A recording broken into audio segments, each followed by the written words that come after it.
We think women need to talk more openly about money because money really matters. It shouldn't be embarrassing or confusing. Join the conversation. We'll be discussing a whole range of topics which will help you get comfortable with your finances. Money Matters. Brought to you by AJ Bell. Hello and welcome to the Money Matters podcast. I'm Danni Hewson. And I'm Laura Suter. And it's great to be back in the office with you, Danni, celebrating International Women's Day this week. I think we've made it a week rather than a day. I like that. It has, yeah. I mean, the whole thing has been going on a week, and I know that there have been a huge number of events. I've had loads of press releases dropping into the inbox every single day, and there's been a lot of coverage of women's issues, which I think has been really great. But what I'm really excited about is we're recording this the day that we host our first Money Matters in-person event, just a few hours' time, and we can't wait to meet some of our podcast listeners to hear what they have to say, the questions that they have to ask, and you know, what else they want to hear from us. It's so nice, I think, on two factors. The first, going back to actual in-person events and seeing people live, not through a computer screen, is just very exciting for me. But also, like you say, to speak to listeners, we obviously get emails and tweets and Instagram comments and things like that from them, but it's going to be so nice to answer their questions in person and to speak to them. There's drinks afterwards. I'm going to be like a kid in a sweet shop. It is so nice to be back in the office as well, because this is the first time I've been back since, you know, all the COVID changes happened. And I really miss just being able to have conversations with people that I work with. And the workplace is such an important place for women, for men as well, but it's such an important place to get ideas, to develop relationships. Yeah, 100%. And I think back to the kind of International Women's Day coverage this year, it's been quite positive. I think it's been really uplifting. I think it's been good to see what different companies have been doing. And I found it quite positive seeing all of the companies getting involved this year. I mean, we know that there is still so much to do. We've spoken so many times about the gender investment gap, which really troubles us, doesn't it? Yeah, exactly. And there's so much more to do. And I think we could have spent this special International Women's Day episode talking about all of the problems and all of the things that there are to do. But I think it's nicer to be a bit more uplifting. Look at all of the changes that have happened, all of the changes for the positive. Danni, you and I earlier this week were talking internally to our staff. We were giving a presentation and we were talking about some of the changes for women in the world of work. And I think it really made me realise how much better I have it as a woman who's just come back from maternity leave than I would have done 30, 40, 50 years ago. Yeah, a lot of changes in the workplace. And as you say, you know, there's so much awful news around at the moment, whether it's talking about the cost of living crisis, which I know both you and I are being asked about all the time, but also, you know, just seeing those images from Ukraine. And yeah, we thought that for this International Women's Day episode that we would do something uplifting, take a look at the changes that have happened in workplaces over the last 40 years or so. I had a great chat with Jodie Hill, who's the owner of Thrive Law, an employment law specialist, talking about all the good things, you know, flexible working, hybrid working, maternity pay, flexible parental leave, some of the things that have changed since I went off and had my kids. She talks about what's working and also what can be improved. So before we hear from Jodie, we thought it would be interesting to speak to two women who are at very kind of different ends of their careers. So one of them is Amy Pridding. She is a tech apprentice here at AJ Bell. So she's just starting out in her career. And the next is Dr. Phyl Hughes. So she set up her own business, the Hughes Corporate Psychology, a consultancy, and more than a decade ago after a career in academia. But she was also involved in setting up the Cranfield University Female FTSE Index. So we started by chatting about some of the changes that they've seen. So I thought it would be interesting to start with what the main challenges were when you entered the world of work. So Amy, why don't we start with you first, as you've more recently entered the world of work? What were kind of the big challenges that you felt like you faced, particularly, I guess, as a woman or through that lens as a woman when you first started working? Yeah, so I think that the biggest challenge that I did probably face was confidence and my self-belief in what I was capable of. Coming straight from sixth form, doing my A levels straight into the workplace. It was quite daunting, especially everybody's, kind of been there for quite a while, knew what they were doing. And I came in to the technology department knowing pretty much nothing. I was a clean slate. And having that confidence, self belief that I could actually, make a difference, get involved, share my ideas, it was quite a big thing for me. I think making mistakes as well was something I was always really scared of doing. I didn't want to mess anything up or let anybody down. And I think it was 2 weeks into my first, when I first joined AJ Bell, and I messed something up really awfully. Like I was messing around with something on a system and completely just messed it up. And I was in tears, crying. I thought, this is the end. I'm going to lose my job. And it was all fine. And I went and spoke to somebody and they were completely fine with it. But it was that mistake that I made that made me more confident, funny enough. It made me, kind of learn that making mistakes helped my learning process. And it definitely sparked a lot more confidence in me. I began speaking up more in meetings. It was always very difficult at first because you think you want your opinion to be shared, but you're always under the impression that people know more than you doubt yourself a lot more. So, but just sharing it, you never know until you give it a go. And it's definitely something that I've had to overcome and definitely progress in. That's so interesting. And Phil, does any of that resonate with you, or did you kind of have different challenges, I guess, and concerns when you first entered work? I think ultimately it's the same route, which is confidence.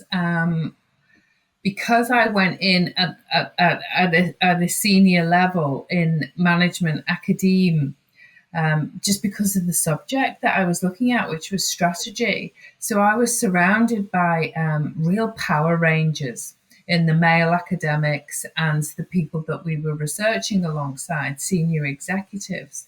So there were all these male kind of power rangers around, and it was so difficult to be around them.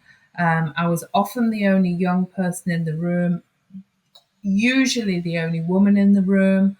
No benchmark in terms of what good looks like, what I should be saying. So I suffered chronically with imposter syndrome.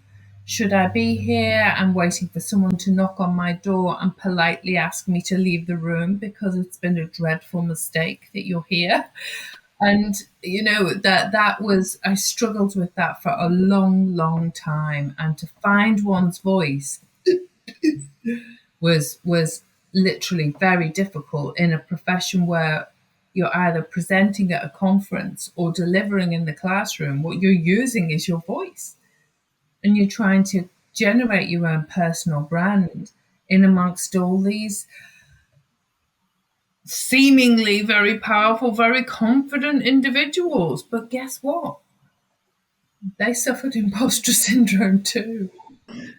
I think that's probably something that we all resonate with and we've all felt at some point and probably still struggle with. I think what's interesting is both of you have gone into quite very male-dominated industries. Was that an active choice on your part, and how do you think that that's kind of impacted your experiences of work? Amy, was it an active choice to go into some quite male-focused industry? Definitely not. I mean, I work in finance, which is obviously very male dominated. And not only that, I work in the technology department of a financial company. Again, I am the minority in both of those instances. And for me, that decision to go into technology, it was never something, when you're little and you think, what do I want to be when I'm older? Technology was never anything I'd ever considered. And it only just so happened that I wanted to go into a degree apprenticeship. I didn't want to go into full-time university, didn't feel like it was for me. And a lot of the degree apprenticeships I was looking at were all technology-based. It was all this same sort of skill. And I was always very nervous and, not very keen on looking at technology. I didn't think it was ever something I could do or be able to, bring my skills with. So I always avoided it, and I went for this job, my degree apprenticeship, and I ended up being successful. And I have learned so much from it. And my university, my next term, I'm actually specialising in coding, which is never something that I thought I would be able to do. And again, it is very male orientated. I think the amount of males that I do work with, I've come from an all girls school my whole life to a very male dominated environment. It's very difficult, but it just makes me more motivated to prove myself and work harder, really, to show that I can do that. And I'm really proud of myself, how far I've come in the industry. Phyl, was that the same for you? Was it kind of an accidental move into a male-dominated world, or was it a target that you set yourself to go into a more male-focused industry and kind of break through there? It certainly wasn't the latter. I began in psychology, and it was a very female-dominated subject area and profession. And then when I started to specialise more in occupational psychology, it was a case of, well, where have all the women gone? And literally the balance changed overnight. And it went from male dominated to male dominated in literally 20%. And then because I was interested in organisational psychology, and this is where there was a deliberate choice on my part, I would look and think, where is the power? Where is the influence? Where is the voice? And that is at the top. And so that's where I want to be. I want to be in that space. Who speaks to those people? Strategists, right? That's what I want to do.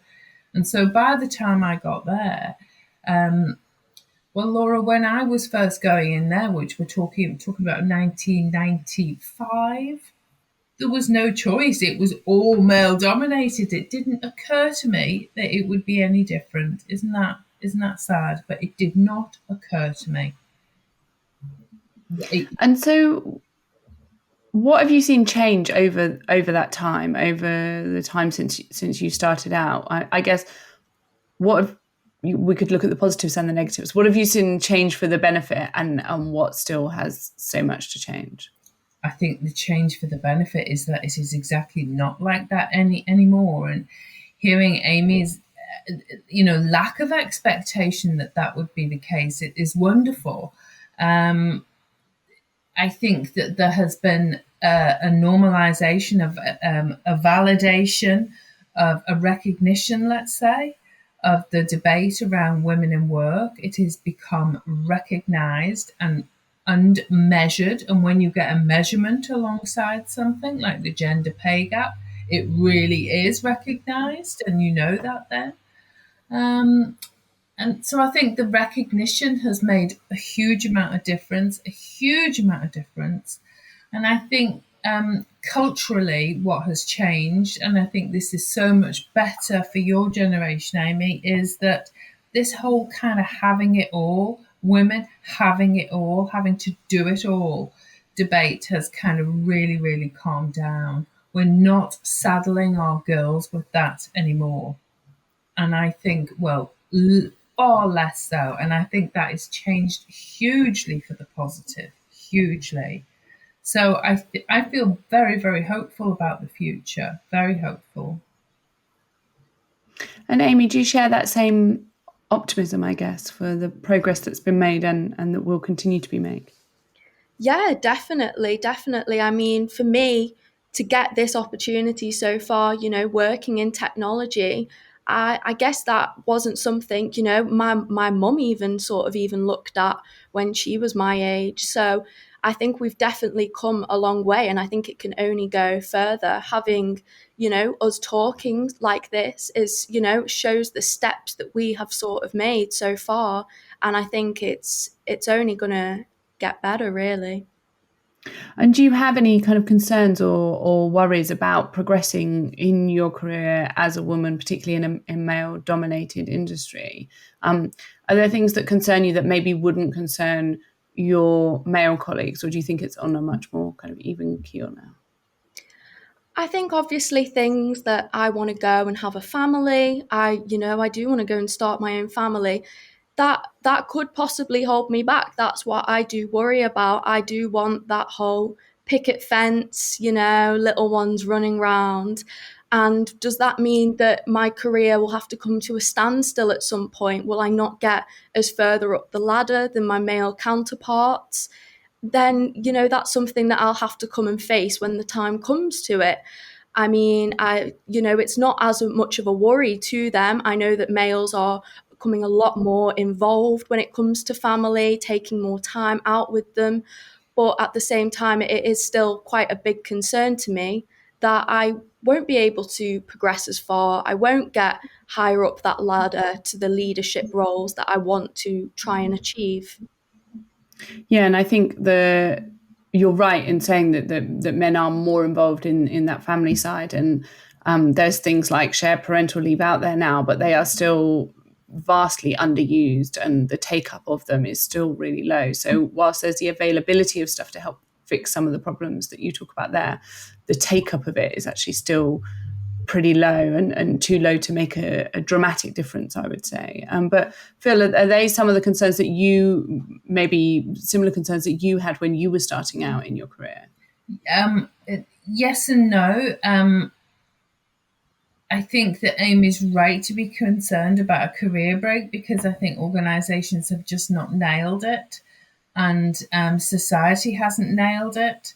And we've been working on this for decades and decades, and still it's problematic. And I think that organisations don't do well at preserving talent, such as Amy, to make sure that she doesn't have to take a step back, and she isn't worried about that. And that equally it is shared across all employees. It doesn't matter about the gender. It doesn't matter who has had the child. So I think we haven't nailed that, and that remains a concern. You see, for me in my career, I'm very lucky. I because I have choice, I have freedom of choice. I don't feel concerned for me. I have a great concern for the generation that follows. I have a great concern to making things better for those women. And I think, Amy, you're right to be concerned about that, because I don't think it's covered off. And I think you have to be smart about how you do that, and don't let it stop you. I think there are also some perennials that are still around for women that are going to hold them back in their careers, because society is taking so long to change. And I think those things are going to hold women back. The society is still very structured around a male orientation. It simply is in Western society. And I think we all suffer from this pretty low grade misogyny in terms of language. And that means that girls and young women just have this expectation of not getting included. I think they are concerns that still are around for me. I think that the short term, the medium term, the longer term all present challenges, but I think they present opportunities for women as well. I really do think that it's about being smart to those opportunities, seeing them a long enough way out, and positioning yourself well to take advantage of them. And I guess a good place to finish is to talk about what one change would you make that you think would make a dramatic impact to women in the world of work. So, I mean, obviously putting you on the spot slightly, solving a lot of problems in one fell swoop. But Amy, what one big change do you think would make a big impact to your career or to your friends' careers and progression in them? I think a lot of issues with women getting involved into technology is sort of the stigma attached. I think it becomes a very young age, this systemic issue of, it's always sort of the nerdy, unattractive women that kind of get involved in my industry. And it's stuff that you watch in movies growing up. It's embedded in the society around us, this idea that women aren't really going into the technology industry. They're more in caring roles or other sort of things like that. And I think it's about changing people's perceptions, really, of, you know, what women can accomplish in technology. It isn't just nerdy, geeky stuff. It's exciting, it's innovative, it's everything. And I think it's going back really to a younger age. And if I'd have known when I was younger the opportunities out there, I would have considered technology straight away. But it just wasn't an option for me. I'd never dreamt of it at all. So I'd say it's definitely going back and changing society's perception. Phyl, how about you? What one change would you make if you had a magic wand? Whoosh, whoosh, magic wand. What would happen? It would happen like this. Instead of organizations are managed and led and run and monitored and controlled, and it looks like a male model. A male, it's very much around a male psychology, right? And we look for a female-shaped hole to slot into that. I would love to do it the other way around. I would say, let's have a non-gendered way of running and leading organizations, and everybody slots in. I think that is a big magic wand because it's a huge change, but that's what I would like to see. Thank you so much, both of you, for sharing your experiences. It's been so interesting to kind of compare and contrast. Really appreciate it. Thanks a lot. Thank you. Thank you.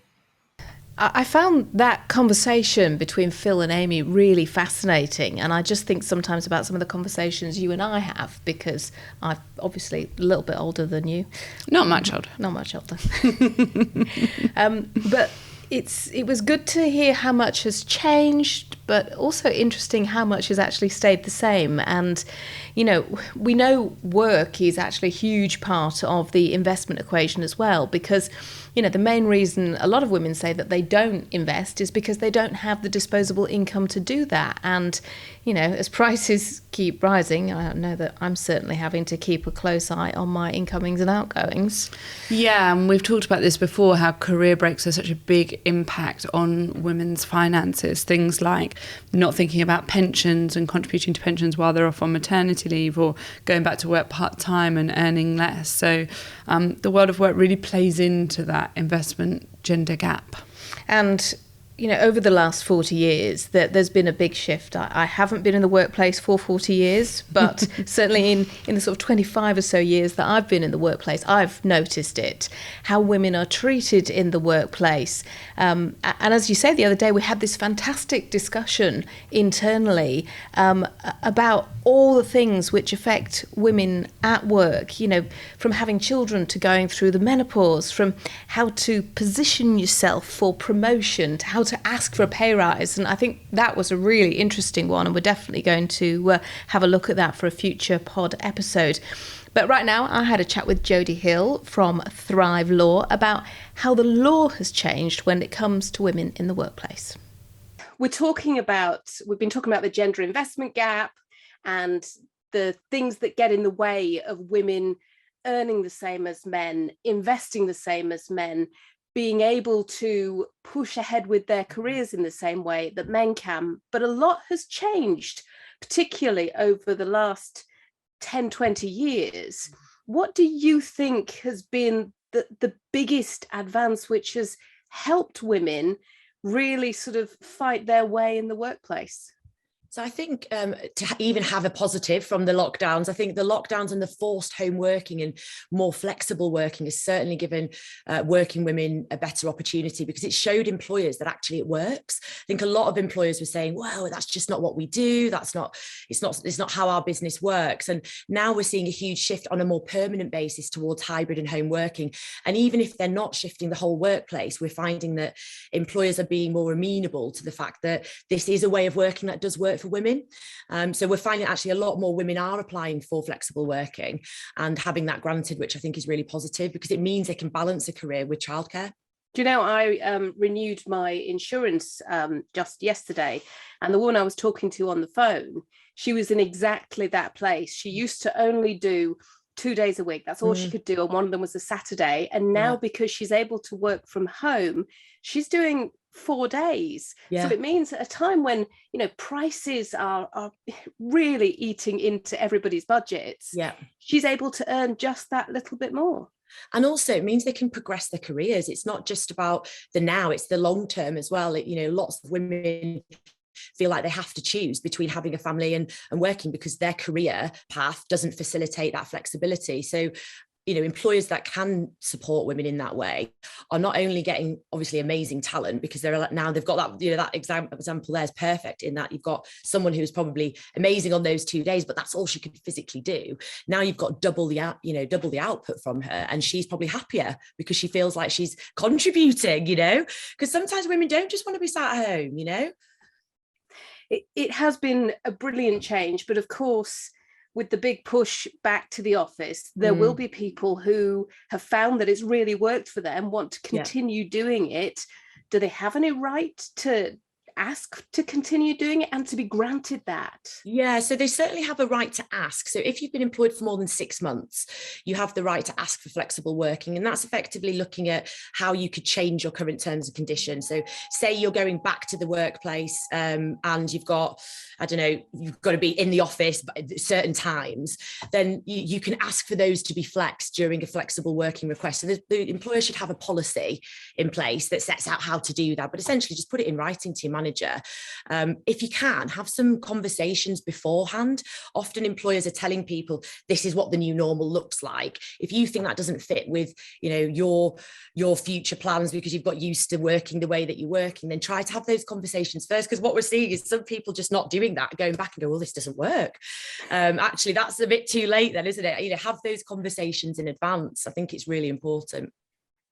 You spoke earlier about choices that many women have to make when they decide they want to have a family and they take a career break, and maybe then they only go back part-time.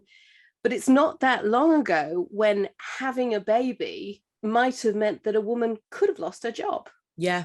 And to be honest, we still see that women do lose their jobs because they're having a baby. One of the things I specialise in, and unfortunately, is discrimination because of pregnancy and maternity. And we see that women tend to be made redundant, and even though the law is there to protect them, and there is that that layer of protection from a discrimination perspective, the reality is it doesn't stop employers from doing that. And so we still unfortunately see some of that, but we are seeing a lot more employers being mindful about how can we actually support this woman, what can we do to create an environment that she feels she can come back to. And it's something that we've been doing a lot of. I mentioned to you before we started recording that I've got 2 ladies on maternity leave at the moment, and one of the things that first-hand experience, I've only had my firm for just under 4 years, and so we've got 2 of our lawyers off, and the way that we've got their feedback in terms of how can we support you best. We've got a coach for them during pregnancy, maternity, and when they come back. We've got lots of different things happening on their kit days so that they've got that control and that involvement, because what we find is a lot of women feel like they're left behind, they're forgotten for a year. They lose their confidence, and when they do come back to the workplace, it's often, well, you don't need to come to that networking event because you've got kids now. And it's that kind of attitude is I think is shifting now because of this flexibility as well, which is really good. And it's not, of course, just maternity when women need support. And I know you do a lot of work with mental health, and menopause can play a huge part in that. And it's only just now really that employers, employees, and just people generally are talking about it. That's right. I mean, there are some employers who already have things like menopause policies, explaining some of the terminology, doing some awareness training for all staff, not just for women, for all staff, understanding, what those symptoms could look like. And what we've seen from a lot of women who've reported menopause symptoms is that actually some of it's physical and some of it's mental. And so, that combination, it can exacerbate existing conditions. It can, make the environment that they're working in quite unbearable. So having that education piece, I think, has been been great over the past year or so. We've seen loads of organisations really stepping up. And I think, you know, understanding that menopause could be a disability as well. So it means it could be protected from that perspective, as well as the fact that it could be because of age discrimination, and it could also be because they're a woman. So they've got 3 layers of protection. And I think that education and awareness piece around this particular issue is so important, not just for the women involved, but also for everyone in the workplace, because it affects everybody. And do you think the fact that there's a tight labour market at the moment is making employers realise what a valuable asset either women who have been on maternity leave and maybe only come back one day, or maybe are still waiting to come back, women at the other end when they're thinking about retirement, or they're thinking about taking time off or leaving the workplace because of menopause? Do you think that tight labour market is making employers go, hang on a second, what can we do? Yeah, certainly, it certainly is. And we're seeing as well a massive shift generally with like diversity, inclusion, mental health. What people are actually looking for in the workplace is different. It's not just a salary anymore. They want that flexibility. They want the culture.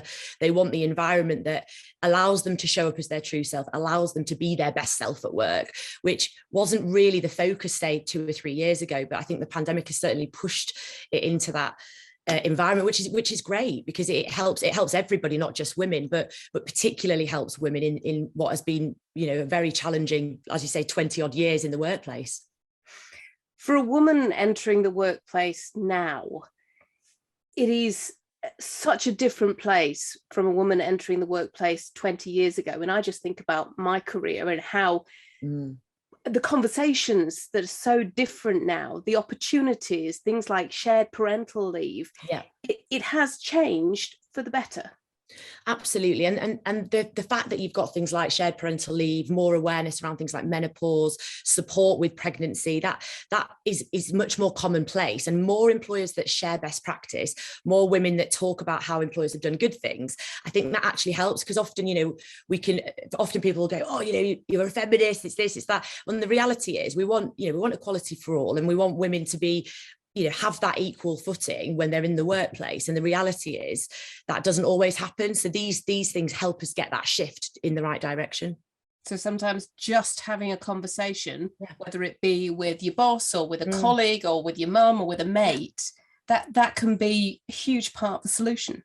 Yeah, absolutely. And it's, you know, not just talking about the negative stuff, sharing the good experiences and sharing that best practice. I think that's what we need to do more of. Organisations do sometimes do this, but often people keep it quite closed in terms of what they're doing. And I think if we can encourage more people to talk about what's happened that's good, and what, you know, also the challenges, what didn't work, but really sharing that best practice and trying to support one another, rather than it being this almost like working in silos where, you know, organisation, well, this is our policy and we don't want anyone to know what we're doing. And the reality is we're all kind of doing the same things. And if we can just share some of those throughout that journey, it really will help other organisations go, oh, I'm not doing that. Okay, I'll do that as well. Got to talk about money. The gender pay gap's still a big issue. And of course, all the things that we've spoken about already, maternity leave, menopause, all play a part in that. And hopefully maybe flexible working and hybrid working will help mitigate that to a degree. Yeah.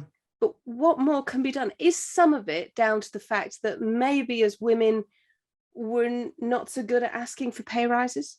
Literally just going to say that. Yeah, I think that, in my experience, certainly as an employer and an employment lawyer, the men do tend to always ask for more. They have more confidence and they don't wait till they're perfect at a job. They'll go for that pay rise and they'll work it out later. Whereas statistically, women do hold back. They'll wait till they think that they're due it. And often they undervalue themselves, because, you know, they put themselves last because they're doing stuff for everybody else. So the reality is, part of it is we need to be more assertive, and we need to know what our worth is and ask for what we think we deserve. And I've even had this in my firm. When I first set up, I was charging hardly anything, and everyone was saying, why are you not charging properly? And you know, we reviewed things, and it took me ages to feel like I could do it. It took me a really long time. And, you know, that's having my own law firm. So, you know, imagine that's my own firm. Imagine being in a a workplace where you have to ask your boss. It's a scary concept, right? So I am my boss. I'm telling myself what to charge, and I still couldn't do it. So it's the reality is we've all got that in us somewhere, and it's to different degrees. But yeah, I think sometimes it is that confidence piece, and it's knowing what we're worth, and almost getting to grips with the fact that some of us have a bit of imposter syndrome, and that means that we feel we're not worthy of that. So certainly seeing more people go for what they're worth is really positive. I've seen it recently, and lots of people even just setting up their own business going, actually, this isn't for me. This is what I need for my life, and this is what I'm worth. And worth doesn't always mean money. It might mean, the work-life balance. It might mean the quality of the work that they're doing, or the culture that they want to be around. So I think that's a really interesting piece, because actually money isn't the driving force for a lot of people at the moment. Obviously, you've got your basic needs, but we're seeing a huge shift in terms of what people are looking for at work, which is interesting. Yeah, but knowing your worth and being able to ask for a bit more money, feeling comfortable to do that, particularly now, of course, but that might also help with the gender investment gap, because the one thing that we still see so much of is women just don't have as much as men going into retirement. Yeah, it's a huge problem. And I think, like you say, the fact that women take that time off to go on maternity leave, they're much more likely to work shorter hours in lower paid jobs because of childcare. If we do embrace this more flexible working model, that should help bridge the gap. But I also think you need to have more women in senior leadership roles. And certainly in lots of professions, what we're seeing is women getting to a certain point, and they can't, because there isn't that flexibility, they just can't maintain the career and a family. And so that, again, is a massive factor, because then they're not in a senior leadership role. They might almost take a demotion or move to a different career, which means they have to start at the bottom again. So these things also have a huge impact on the gender pay gap, I think. But when we see things like the boss of Co-op Food taking a few months off to help her kids with their exams, that kind of helps us have those conversations. And although there's been a lot of kickback, some people have been quite negative, some people have been really positive, some people have said, well, there's no way that we could ever get that. But just seeing those changes happen makes the change sometimes. Yeah, having role models who are doing this, having people that you can look up to, because, if you've just got all white middle-aged men in a company, it's very difficult for a woman to think, actually, if I ask for that, it will be accepted.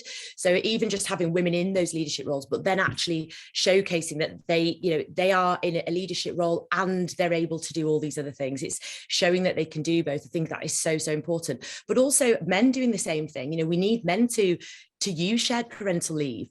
We need them to be confident to ask for time off for their kids, because again, there's that huge issue that there's the stigma around, that's the woman's job. Well, it's not. And the reality is, if more men did that, then less women would be feeling compelled to do the work in the way that they're doing it now. So yeah, I think there's a shift. It's not just on women. Jodie, it's been really lovely chatting to you. Thank you so much for your time. Thank you so much.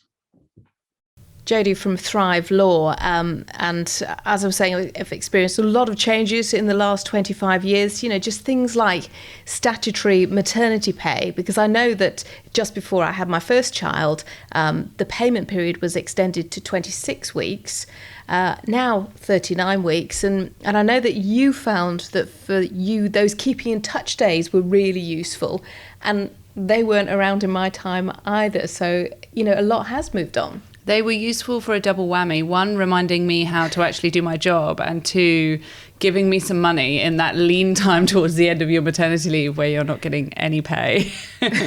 But this year's International Women's Day theme was breaking the bias, and I think there's been lots of positive changes. Gender pay reporting was one of them, but there's clearly lots more to do. We also had a competition linked in with International Women's Day, social media competition. Yeah, it was great. So yeah, big shout out to anyone who nominated an inspirational woman as part of that. And if you're not following us on Instagram, then definitely go take a look, give us a follow. Just search for AJ Bell Money Matters and you will find us. You can also sign up to the newsletter via the Money Matters homepage. And that means that you'll get notified of the next time we have a live event like we're doing this evening. or when articles go live, or when the next podcast episode drops. And we'll definitely listen to all the questions that are asked at the live event tonight, because they do sort of inspire us to take on certain things for our next podcast episode. We are going to be looking at the tax year end next time, making sure that you've made the most of, all of those investment allowances, and also, with the volatility that's around at the moment and inflation, just planning what to do for the next year, because, inflation's a huge issue right now, isn't it? And we also have the Chancellor's Spring Statement. We do, yep. So that's coming up in a couple of weeks' time. So we're going to be picking apart all of the key points, anything that comes out of that might be relevant to everyone, but particularly relevant to women, where they're investing or, like you say, trying to get through that cost of living crunch. And as always, do get in touch. You can email us, moneymatters@AJ Bell, or as Laura said, check out our Instagram account @AJBellMoneyMatters, or do sign up for our newsletter. Happy International Women's Day. Thank you, and thanks to everyone for listening. Before you go, please remember this podcast is for educational purposes, and the views expressed don't necessarily reflect those of AJ Bell. The podcast isn't telling you whether certain investments are suitable or not. And don't forget that the value of investments can change, and you can lose money as well as make it. It's also important to remember that tax rules apply, and that the way an investment performed in the past may not be the same as how it behaves in the future. If you want help, go see a qualified financial advisor.